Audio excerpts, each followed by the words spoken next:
Tell me if you've heard these before. You are an awesome entrepreneur. You are super successful. And I can only think of two reasons, because either you've got the magic sauce or you were born an entrepreneur. The second one that is very common, don't share ideas. Ideas are meant to be kept secret. Another one, man, you're such a risk taker. You entrepreneurs love taking risks. Have you heard these before? Tell me in the comments if you've heard something like this.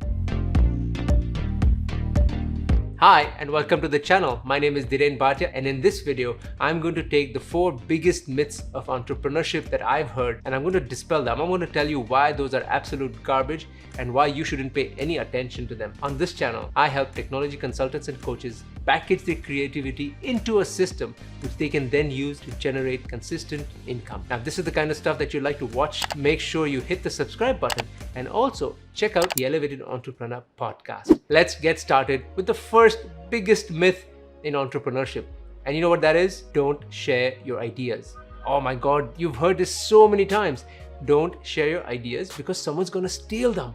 Someone's gonna build what you're trying to build. And let me ask you this, if you thought that is the case, wouldn't we all be millionaires and billionaires? Because wouldn't we all have stolen ideas and built something that I heard somebody else mention as an idea? That's the truth of the matter, isn't it? It's not possible for anybody to go and build what you're thinking of. If that was the case, it would be really easy. But hey, listen, in a world where we are today, we're all bombarded and inundated with ideas, concepts, thoughts. We just don't have the time. But on the flip side, sharing an idea, sharing that idea with a partner, a business coach, a friend, an entrepreneur, or someone who's not even connected will help you get more clarity. And that's what we as entrepreneurs need. We need clarity in our thoughts. And listen, as humans, we're designed to talk to each other. We're social animals. No man's an island, right? If I was able to literally just sit here and think about my idea all day long, perfect it, cement it, and then launch it, I'd be a genius. But that's not how I am. That's not how I operate. That's not how most of us operate. In fact, what I have is not really an idea. If it's in my head, it's really a thought.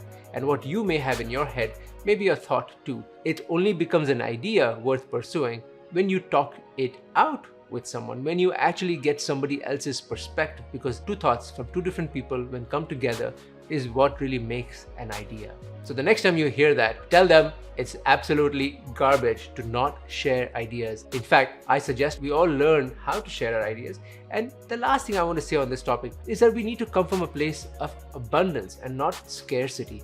There is more than enough in this world for everybody to partake, to make money, and to be successful. When we are operating from a fixed mindset, from a scarcity mindset, the only people that we're hurting is ourselves, and the only people that we are limiting is ourselves. Second myth that I hear all the time, yeah, you must be a born entrepreneur. You're so successful, you must be born in knowing how to do this. And I have to tell you, I come from a family of entrepreneurs. In fact, my parents and my parents' parents, my grandparents, were also entrepreneurs. And yet, over the last 15 years, I've had my share of challenges. I've had my failures.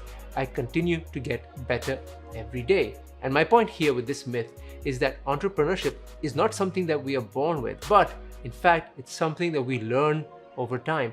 It's a skill that we have to keep practicing so that we get better. It's like any other sport, any other activity that you take up. It's practice that makes you perfect, and not the fact that you were born with a special sequence of genomes in your DNA that makes you or me a phenomenal entrepreneur. It's the consistency of showing up and practicing and getting better. Myth number 3 is also very interesting. Have you heard someone say, you entrepreneurs are such risk takers. You guys are gamblers. You don't know what you're doing. You're leaving the safety of a day job, of a fixed salary. You guys are taking such huge risks. And sure, as an entrepreneur, we have forsaken the comfort and the stability of a day job, of a paycheck. But here's the thing.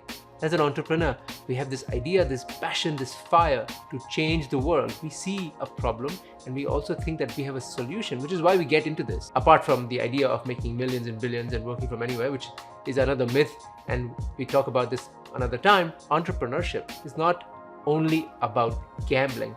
Yes, there is a bit of risk involved, but I think entrepreneurs who have this idea that they want to change the world are able to see this future that maybe others cannot. We have this thing that we feel we can change, and we want to help, because that's really where successful entrepreneurs come from this place of wanting to help others change the status quo. And so when you're an entrepreneur, you know the risk you're taking, you fully understand the risk you're going to get yourself into, because you also understand the upside and the downside of that risk. And I think that's really what a good entrepreneur should be doing at all times, understanding the full potential of the risk as well as the downside. And if you're okay with hedging that risk, or if you're okay with making that bet, then by all means take it. But that does not make all entrepreneurs as gamblers. One of the other reasons why this myth even exists today is because of the media. We get to see people like Richard Branson, Elon Musk, and they talk about how these guys are always betting on the next big thing. But I think it's far from that. It's the fact that these guys see a problem and they see a solution to that problem, and they're willing to take the risk to know that they could fix a problem before anybody else can.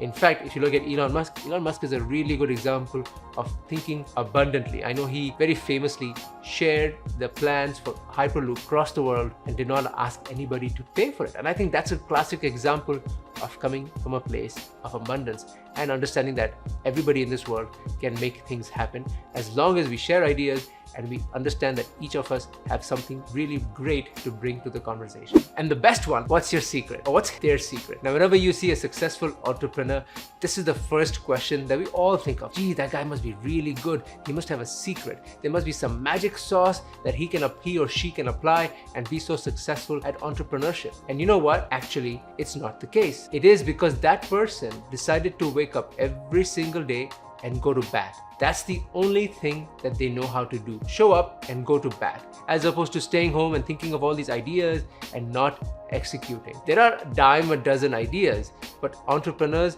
and people who are willing to get out there, get out of their comfort zone, show up every morning and get behind their ideas, no matter how slow the progress, but are pushing the boundaries one step at a time, are the ones that are successful. And they are successful because of that and not because of any magic sauce, not because of any secret. So if you're thinking of a business, if you're thinking of launching a consulting business, my suggestion is go ahead and do it, because you don't know what's on the other end. You've obviously thought this through, you've got this great idea, and now all that remains between you and success is the desire and the willingness to hit the execute button. If you enjoyed this video, make sure you check out this one here, because I've created a special playlist on all of the sales tips that I think will help you as a consultant. So make sure to check that out. Thanks, and I'll see you in the next one.